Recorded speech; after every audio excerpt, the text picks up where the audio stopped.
Hello, hello world, limitless families. This is Jude here coming to you. Want to make this video today because of some of the work that we were doing last week in the Newark and Northern Jersey area. I had the opportunity to give a presentation on AI and education at Seton Hall University for Tech Week. It was a really cool time. A lot of families came out, from people doing homeschool to private school to public schools, all over the board. But these are just families that are really, concerned about the pace of the world right now, the pace of technology, how AI is being used in the classrooms, how AI is being used in the workforce, where technology is going, what that means for the future of their family and their children. And so I wanted to make this video because of a few specific points. One specific point that came up during the conversation as to what does the future look like for children growing up right now in this AI world in regards to their education opportunities, and then beyond that, what type of work would be available for them. And when it came down to it, the biggest thing that I want to get across was the difference between being a generalist and being a specialist. Now, what does that mean? I see it, the way that I see it, and based off all the stuff that I've looked at, I've been reading, all the people I've been talking to, real life, examples of people that I've been running into, is that being a specialist is no longer going to be profitable or safe in this AI world. And so, just to break down what specialist is and what generalist is. A specialist is somebody that is trained in one specific skill set. You can think of accountants as specialists, lawyers as specialists, doctors as specialists, right? They go to university for one specific major, and so they learn accounting, they become a master at that one thing, or they learn law, they become a master at one thing, they learn medicine, become a master at that one thing. And the problem with that versus being a generalist, which is somebody that's able to, learn a lot about a lot of different things, or learn even just a little about a lot of different things, and then bring those things together to make something new, is a generalist. So let's say if your child was interested in chemistry, but also computer science and also construction, they can take those three seemingly non-compatible industries, but because they have an understanding of the three of them, combine them, mix them to create something entirely new that nobody else can touch, right? Niching in that sense. So the problem with being a specialist and learning one specific skill and being really good at it, whereas in the past that was praised, what's happening right now is because of the way technology is going, technology, robotics, and AI has the ability to learn that one thing. If you can do one thing very well, that means it can be codified, right? It can be codified step by step, written down as to how to do that thing, and that industry or that role, that profession can be automated. Whereas being a generalist means in a sense, you're unpredictable, but even more specifically, it means that you are creative, right? You can take new things, or you can take old things and make them new by combining them and their component parts with other things to create something entirely new that isn't able to be automated, isn't able to be replicated because it's a combination of many different things which cannot be, at this point, codified or replicated. So when we're having this conversation on AI and education and bringing up that point of okay, how do you actually prepare a child for this AI world? How do you prepare a student for this AI world?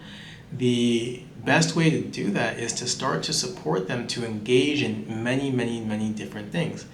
Now, the problem is that you as a parent, you may not know many different things. Maybe you are the lawyer, or you are the doctor, you are the accountant, and you're really good at that one thing.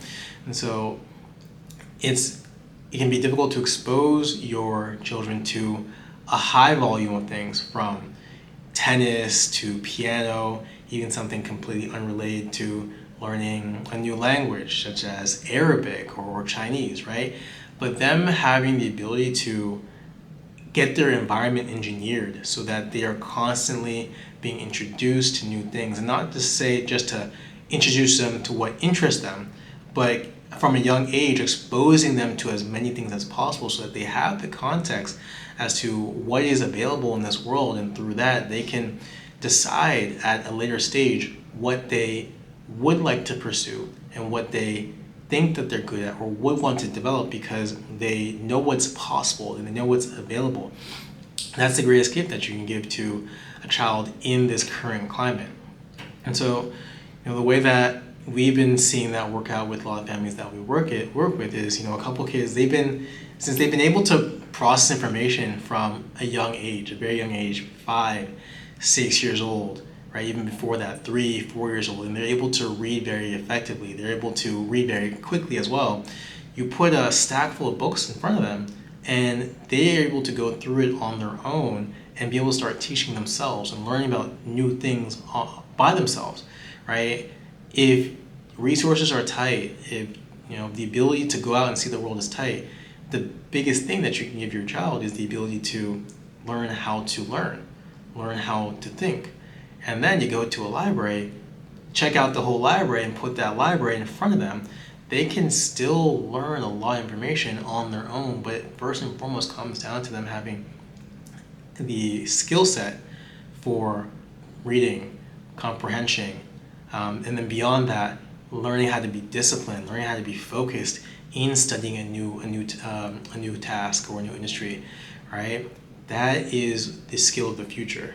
Being able to take a bunch of different things and create something new. And that's what this new technology is, actually. If you go back in time, when these guys like Steve Jobs first made the iPhone, what was it? It was a combination of a bunch of old things that we knew about, but packaged together in a new way. Having a calculator, a phone, a music player, maps, all in one device.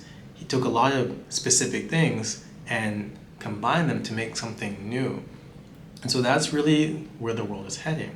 And that's the skill of the future. And those that will survive in this new climate are those that have the ability to think past what is already here and are able to manufacture, create, and combine different things to create something new. But that doesn't happen unless a child has a foundation in being able to teach themselves and being able to be creative and critical, right? And because the current way the education system is going, it doesn't really nurture that. It doesn't really foster that. During the conversation, we were talking about, okay, how come trades have been taken out of the system?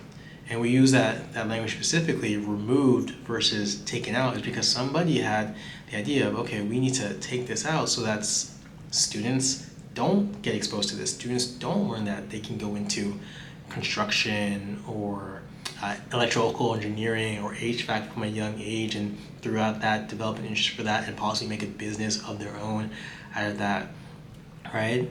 So there's a lot of forces at play, and there's a lot of things that are out of our control, but the biggest thing that is in your control is the decision to be able to engineer your child's environment for the coming world, right? The decision to put information in front of them and make sure they know and understand what they're looking at so that they can start to make their own decisions and actually be independent and be better than you, right? And grow to be stronger, better, more successful, more effective than you were in your own life.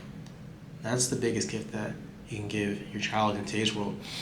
And again, that all came from a conversation that we were having last week in Seton Hall on the future of education and the future of AI. So I just wanted to make this video to touch on those 2 points: being a generalist versus being a specialist, and why now it's so important for a student to have a wide breadth of information on a variety of different topics.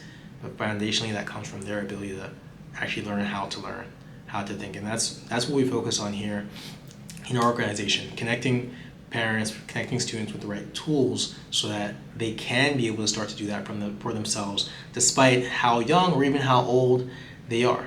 All right, but it starts with that willingness to want to learn more. So if you're interested in, you're just continuing the conversation, interested in some of the resources that we have available or access to, always my line is open. Email, just drop us a message. We'd love to continue the conversation and at least, point you in the right direction so that you can make sure that your children has the best opportunities to succeed in this changing world.